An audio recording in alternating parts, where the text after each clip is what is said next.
Monsieur Guy Tessier, bonjour. Je vous remercie pour avoir accepté notre invitation. Comment qualifiez-vous le traitement des prisonniers de guerre arméniens détenus par l'Azerbaïdjan? Bien, donc il aura fallu 1 mois et 14 jours pour qu'enfin un cessez-le-feu soit signé. C'était dans la nuit du 9 au 10 novembre. Entre-temps, plusieurs milliers de morts dans l'armée arménienne, des dizaines de milliers de jeunes soldats blessés qui porteront probablement durant toute leur vie les stigmates de cette guerre. Ce cessez-le-feu a été signé à la fois par l'Arménie, l'Azerbaïdjan, sous l'égide de la Russie.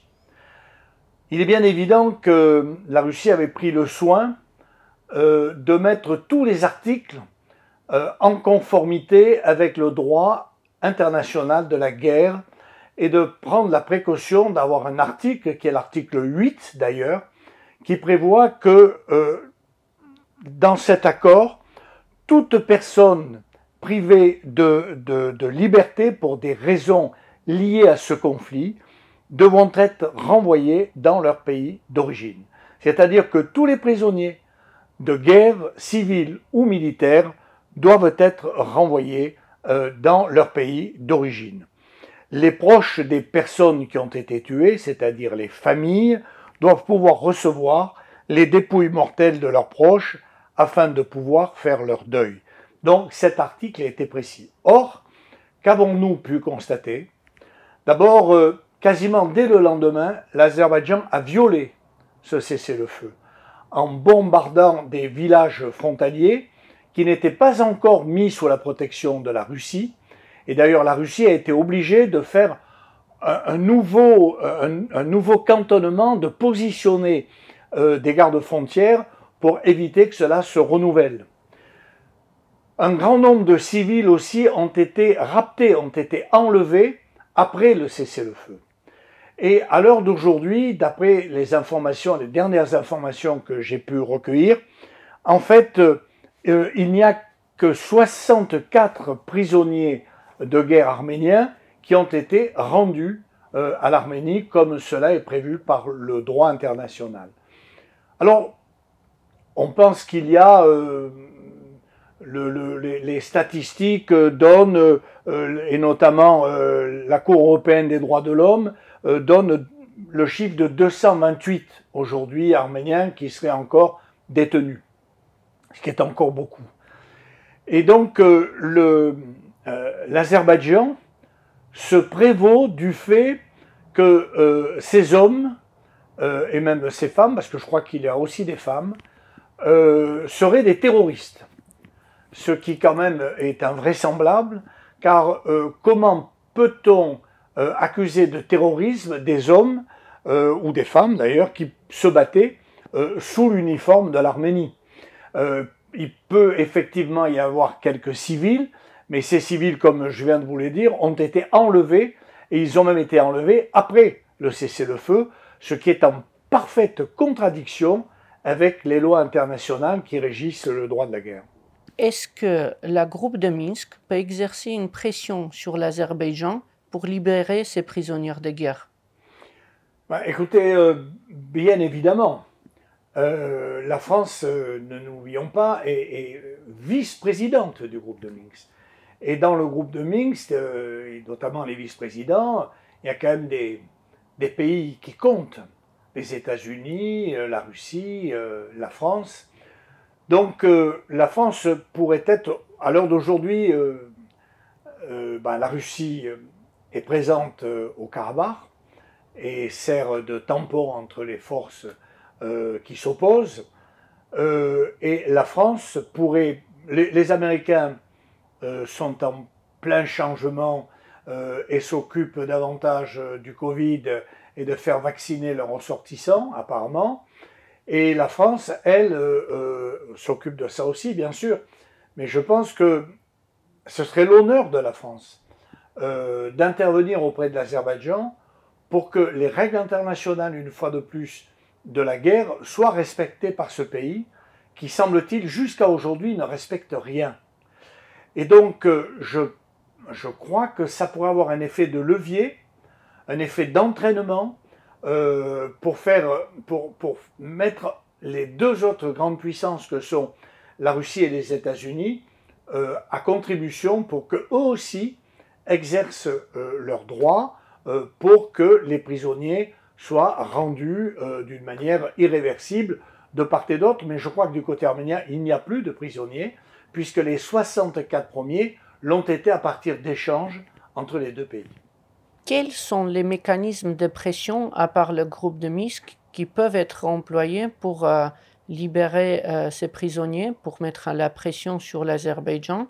Notamment, je crois, l'Azerbaïdjan a signé les conventions de détention et de traitement des prisonniers de guerre. Oui, mais elle a signé ces conventions, mais elle ne les applique pas. Donc c'est précisément ce que nous disions à l'instant. Il faut que les pays du groupe de Minsk interviennent maintenant, 5 mois après. C'est déjà beaucoup pour des hommes et des femmes qui n'ont fait qu'accomplir leur devoir en faisant la guerre pour laquelle ils avaient été envoyés. Donc il est temps que la France d'abord, puisque moi je parle en tant que Français de mon pays, mais je vous dis, si la France devait faire le premier pas, je trouve que ce serait une très bonne chose et ça permettrait en même temps aux autres grands pays peut-être de faire de même. Alors bien sûr, il y a des sanctions financières, toutes les sanctions que nous connaissons, mais je pense que dans cette zone du monde, le pays qui est le plus attendu, c'est quand même la Russie.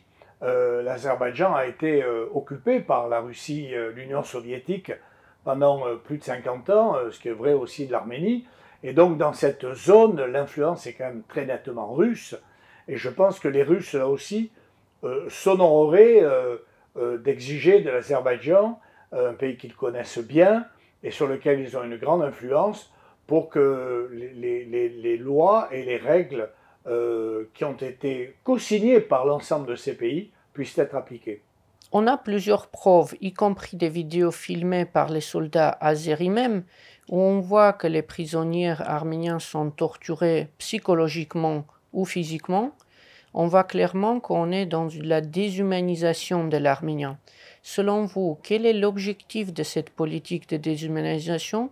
Que veut-il attendre par cette haine envers les Arméniens? Ouais, je crois que votre conclusion fait la transition. Je pense que une grande partie, en tout cas des gouvernants, je ne dis pas de tout le peuple azéri, mais une grande partie des gouvernants et sans doute une partie du peuple vouent une haine assez féroce aux Arméniens, probablement parce que ces haines sont ancestrales, qui s'appuient sur des revendications territoriales, peut-être aussi sur des problèmes de conviction religieuse. Et je pense que ce qui est fait et qui, encore une fois, n'est pas conforme à la réglementation des accords de Genève, à savoir de torturer des prisonniers de guerre, c'est absolument interdit. Donc, même si souvent les pays s'en affranchissent, il n'en reste pas moins vrai que la torture est quelque chose d'abject et ne peut pas être accepté. Je crois aussi que de la part des Azéris, il y a une volonté d'avilissement et d'humiliation d'une manière générale des Arméniens et plus généralement du peuple arménien. Et c'est sur ces pauvres gens qu'aujourd'hui s'exerce cette haine, cette férocité, et également c'est eux qui paient ce lourd tribut de l'humiliation. Je pense que même si c'est quelque chose de récent, s'il n'y a que 5 mois que ces atrocités se sont passées, que cette guerre terrible s'est produite, la vie est ainsi faite. Nous allons les uns et les autres dans nos vies, travailler, revenir, les familles, les amis, tout ce qu'on peut connaître dans nos vies. Et nous qui vivons ici et qui avons la chance de vivre dans la paix et dans une certaine aisance. Donc je pense que je suis de ceux qui considèrent qu'il faut que nous gardions une lumière allumée. On ne peut pas laisser les choses à l'oubli. Et pour ne pas oublier, il faut régulièrement rappeler et re-rappeler ce qui s'est passé et ce qui se passe encore. Et donc c'est pour ça aujourd'hui que je suis là devant vous pour dire au peuple arménien, et merci de me donner l'occasion de le faire, qu'il existe déjà en France, et je ne suis pas le seul bien entendu, des Français d'origine depuis très longtemps qui se préoccupent du sort des Arméniens et de l'Arménie. Et donc c'est la raison pour laquelle j'ai décidé de faire une proposition de résolution auprès du Parlement français, de l'Assemblée nationale française, pour que, comme je l'avais déjà fait pour la reconnaissance du Haut-Karabakh, eh bien, et qui a abouti d'ailleurs, eh bien, le gouvernement français prenne la décision précisément de faire appliquer les lois de la guerre et notamment d'intervenir auprès de l'Azerbaïdjan de telle manière que ces derniers prisonniers, cette centaine ou ces 200 prisonniers qui restent encore détenus en Azerbaïdjan soient libérés dans les meilleurs délais.